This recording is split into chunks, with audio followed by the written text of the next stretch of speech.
Pourquoi les chats ronronnent-ils ? Le pigeon descend-il vraiment des dinosaures ? Et pourquoi les pieds sentent-ils mauvais ?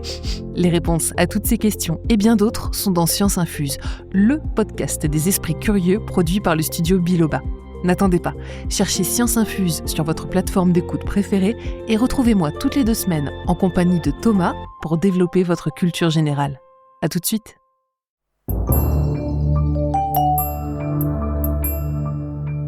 Imaginez que vous êtes en train de repeindre un mur. Facile.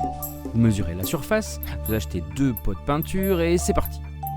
Maintenant, imaginez que ce mur est plein de petits trous.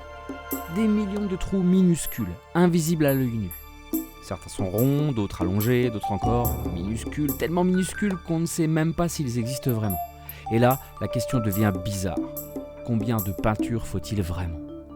Est-ce que les trous comptent ? Et s'ils sont trop petits pour être vus, est-ce qu'ils comptent quand même ? C'est un peu le genre de question qu'un jeune mathématicien français s'est posé au début du XXe siècle. Bon, ok, lui, son truc, c'était pas la peinture. Il voulait savoir comment mesurer le monde, même quand il devient irrégulier, tordu, compliqué, voire même carrément chaotique. Ce mathématicien, c'est Henri Lebègue. Et en 2025, il aurait 150 ans. 150 ans d'un héritage discret mais colossal. Bienvenue dans Maths en tête.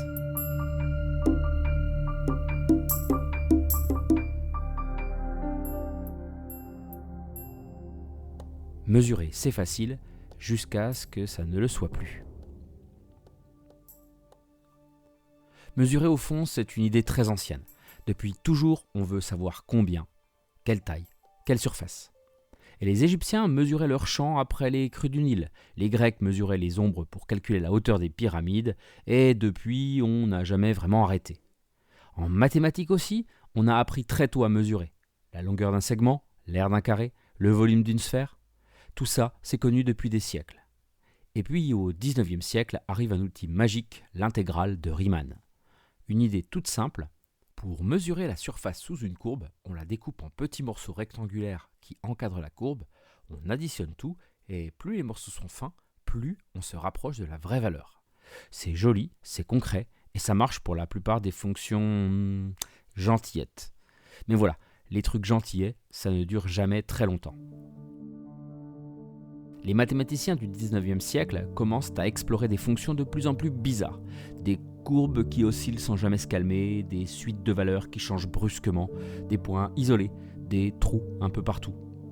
Et là, la machine se grippe et la belle intégrale de Riemann se met à tout sauter. Parfois elle existe, parfois non. Parfois elle donne un résultat, parfois elle refuse obstinément de répondre. Parfois encore, elle donne un résultat au prix d'efforts intenses. Comme si les mathématiques elles-mêmes disaient « Ah ça, désolé, je ne sais pas le mesurer ». Or, un certain Henri Lebègue, 27 ans à peine, décide de regarder le problème autrement. Il ne veut plus découper la courbe en petits morceaux, il veut découper les valeurs qu'elle prend. Changer de regard, littéralement. Et c'est ce changement de point de vue qui va tout bouleverser. Parce qu'à partir de là, on va pouvoir mesurer l'impossible. Des poussières de points, des ensembles fractales, des probabilités, des signaux. Bref, tout ce que la nature, le hasard ou le chaos peuvent nous envoyer.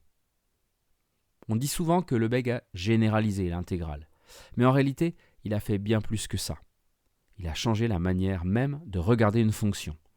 Avant lui, avec Riemann, on observe la courbe d'une fonction d'un point de vue horizontal. On découpe son domaine, l'axe des x, en petites tranches, en petits intervalles. Et sur chaque tranche, on prend la hauteur de la courbe. On multiplie, on additionne. C'est comme découper un gâteau en fines parts verticales.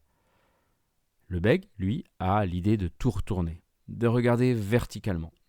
Au lieu de découper le gâteau par en bas, il se demande combien de morceaux ont une hauteur comprise entre 1 et 2, entre 2 et 3, et entre 3 et 4. Et puis il additionne, non plus selon la largeur des tranches, mais selon la valeur que la fonction prend. Autrement dit, Riemann empile des rectangles, Lebègue, lui, trie les valeurs. C'est un détail, mais ce détail change tout, parce qu'en faisant ça, il donne un sens à des fonctions trop chaotiques pour Riemann, des fonctions qui sautaient, tremblaient ou disparaissaient sur des ensembles minuscules. Lebègue invente la notion de mesure.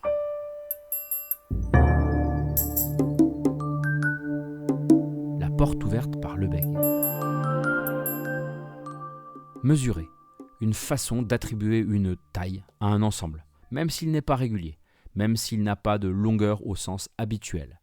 Grâce à cette idée, on peut dire l'ensemble des points où la fonction vaut entre 2 et 3, par exemple, a une mesure de telle valeur. Et en accumulant tout ça, on obtient l'intégrale de Lebesgue. C'est un peu comme s'il avait remplacé la règle graduée par une loupe capable de voir les détails que la méthode précédente ignorait. Et tout à coup, les fonctions les plus capricieuses deviennent mesurables. L'infiniment compliqué devient calculable. C'est ce changement de regard, ce pas de côté génial, qui a ouvert la porte à toute l'analyse moderne. Et un siècle plus tard, à la physique quantique, aux probabilités et même aux algorithmes qui font tourner l'intelligence artificielle. Ce qui est fascinant, c'est qu'Henri Lebesgue n'a pas seulement inventé une intégrale, il a offert aux mathématiques un langage pour comprendre l'imprévisible. Sa théorie de la mesure, c'est la base de l'analyse moderne. Et quand on dit moderne, on parle de presque tout ce qu'on fait aujourd'hui en sciences. Quand un physicien décrit la lumière, quand un ingénieur analyse un son, quand un chercheur modélise le hasard ou l'incertitude, ils utilisent, parfois sans le savoir, les idées de Lebesgue. L'intégrale de Lebesgue, c'est un peu le moteur caché derrière les équations du XXe siècle. Tout ce qui demande de mesurer quelque chose de complexe porte l'empreinte du travail de Lebesgue. En fait, très souvent, on manipule sans le savoir des notions nées de cette nouvelle façon de mesurer. Alors oui, il y a un peu de Lebesgue dans la météo, dans les pixels de nos écrans, dans la compression du son de ce podcast, et même dans les algorithmes qui recommandent la prochaine vidéo que vous allez regarder. Tout ça parce qu'un jour, un jeune homme de 27 ans a décidé de regarder le monde autrement. Et ce n'était pas un hasard, chez Lebesgue, la rigueur est une forme de curiosité. Une façon de dire au monde, je ne veux pas l'approprier, je veux le comprendre. Et pour ça, il a donné aux mathématiques l'un de leurs plus beaux outils, la mesure. Et qui derrière cette œuvre immense? Un génie exubérant et mégalo? Eh bien, pas du tout. Un homme discret pour mesurer le monde. Henri Lebesgue naît en 1875 à Beauvais, dans une famille modeste. Son père est ouvrier, sa mère institutrice. Son père et ses deux sœurs aînées meurent de la tuberculose alors qu'il a 3 ans. Tuberculose qu'il contracte également et dont il garde des séquelles toute sa vie. C'est donc sa mère qui le soutient, le pousse à faire ce qu'il aime. Et l'école, il aime ça. Il brille dès les petites classes et grâce aux bourses dont il bénéficie, gravit les échelons. Le lycée, la classe prépa, au lycée Louis-le-Grand, l'ENS. Alors oui, il côtoie les plus grands, l'élite intellectuelle de la nation, mais Lebesgue érige la modestie en modèle et reste fidèle à son milieu social. Sa curiosité insatiable et son goût farouche pour la rigueur le définissent. Très tôt, il comprend que les mathématiques ne sont pas qu'une affaire de calcul. Pour lui, c'est une manière de penser, une manière de voir clair. Il intègre l'École nationale supérieure en 1894, devient agrégé, puis professeur à la Sorbonne. Puis arrive l'année 1902, une année charnière pour lui.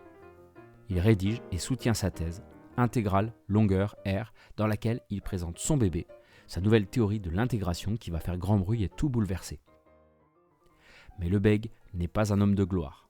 Pas de grandes déclarations, pas de posture de génie. Derrière ce parcours brillant, il y a un esprit indépendant, exigeant, presque tourmenté par la clarté.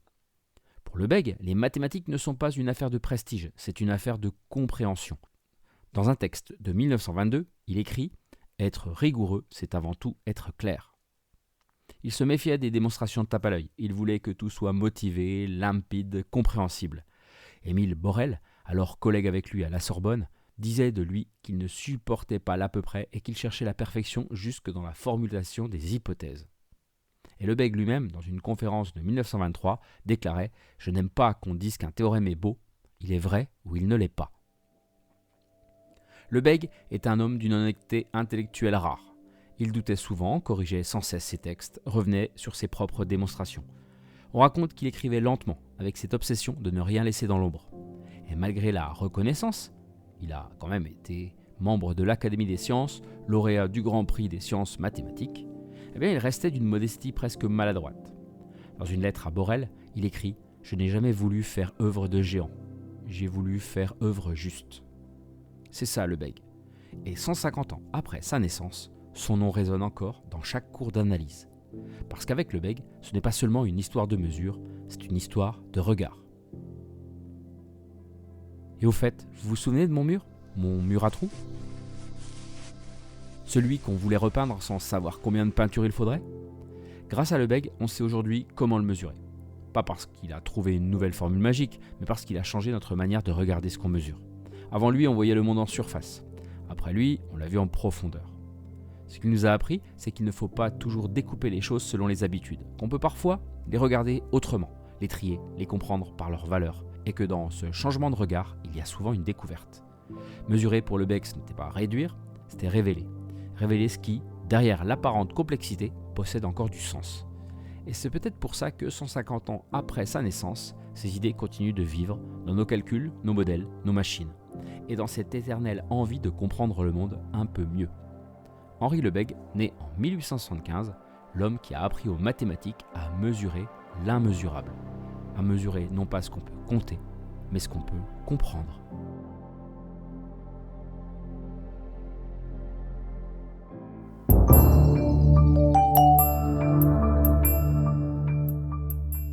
Nous voici arrivés au terme de cet épisode sur Maths en tête.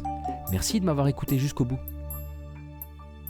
Si tout ça vous a tenu en haleine, n'hésitez pas à aller évaluer l'émission et à me laisser un petit commentaire sur les plateformes d'écoute, Spotify, Apple Podcast ou même YouTube. Vous ne mesurez pas à quel point ça compte pour les algorithmes de recommandation. En tout cas, à bientôt pour un nouvel épisode sur votre podcast de vulgarisation mathématique pour tous.